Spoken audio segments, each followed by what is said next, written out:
সমষ্টি পুনৰ নিৰ্ধাৰণৰ পাছত বটদ্ৰৱা সমষ্টিৰ পৰা মৰিগাঁও সমষ্টিত অন্তৰ্ভুক্ত হোৱা ৫টাকৈ পঞ্চায়তৰ ৰাইজে প্ৰথমবাৰৰ বাবে ভোটাধিকাৰ সাব্যস্ত কৰিব মৰিগাঁও সমষ্টিত।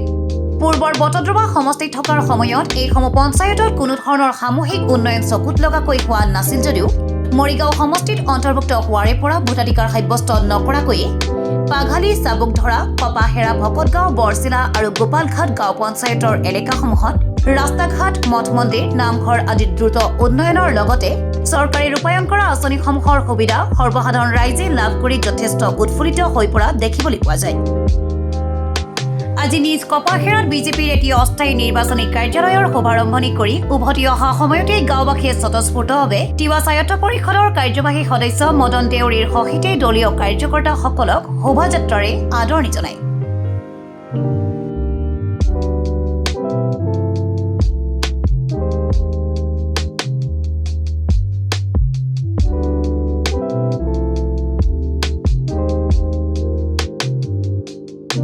ৰাইজৰ যি উৎসাহ, যি উপস্থিতি, আপুনি আজি চাওক এই সভাত এখন নিৰ্বাচনী সভা, সৰু সভা, এই নিৰ্বাচনী সভাত আমাক ৰাইজে দলে বলে আগুৱাই আনিছে।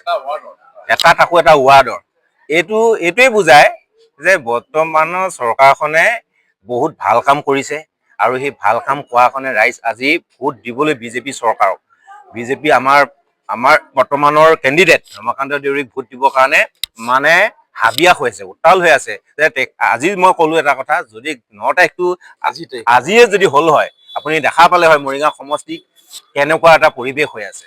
আমি ভাবোতো আমাৰ কোনো প্ৰতিদ্বন্দ্বী নাই। বিৰোধী আপুনি শিবিৰত যাওক, সিহঁতৰ কাৰ্যালয়বিলাকত চাওক, মানুহ কেইটা বহি থাকে। আপুনি তেখেতসকলে পতা মিটিং এখন চাওক, কেইজন মানুহ থাকে।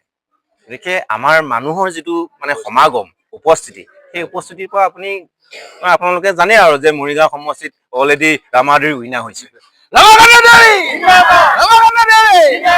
যি মই এইখিনিতে ক'ব বিচাৰিছোঁ, আপোনালোকে আজি যিটো প্ৰশ্ন সুধিছে, এই প্ৰশ্নটো অকল আমাৰ এইটো পঞ্চায়তে নহয়, আমাৰ বৰচিলা, তাৰপিছত গোপালঘাট, পাঘালি, চাবুকধৰা আৰু ভকতগাঁও, আমি এই 5টা পঞ্চায়ত আমি আগতে বটদ্ৰৱা সমষ্টিত আছিলোঁ আৰু এই বটদ্ৰৱা সমষ্টিৰ পৰা আমি এতিয়া বৰ্তমান 54 নং বিধানসভা সমষ্টি মৰিগাঁৱত আমি অন্তৰ্ভুক্ত হৈছোঁ।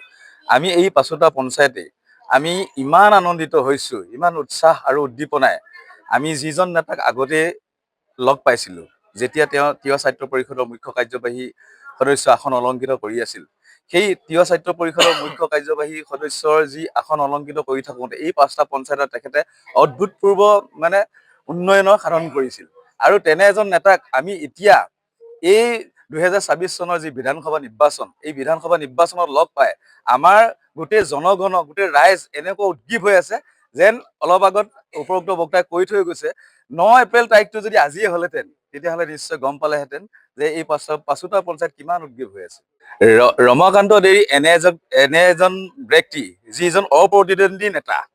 তেওঁ আজিলৈকে যিমানটা নিৰ্বাচনত অৱতীৰ্ণ হৈছে, আজিলৈকে কোনো নিৰ্বাচনতে পৰাজয় বৰণ কৰা নাই। ইতিমধ্যে তেখেতে বিভিন্ন সংবাদ মাধ্যমৰ আগত তেখেতে মত পোষণ কৰিছে যে প্ৰথম প্ৰকাশ কৰিছিলে 70ৰ পৰা 80, এতিয়া বৰ্তমান যিটো হৈছে তেখেতেতো চেঞ্চুৰীলৈকে কৈছে আৰু ৰাইজেও তাত অভূতপূৰ্ব সঁহাৰি দিছে।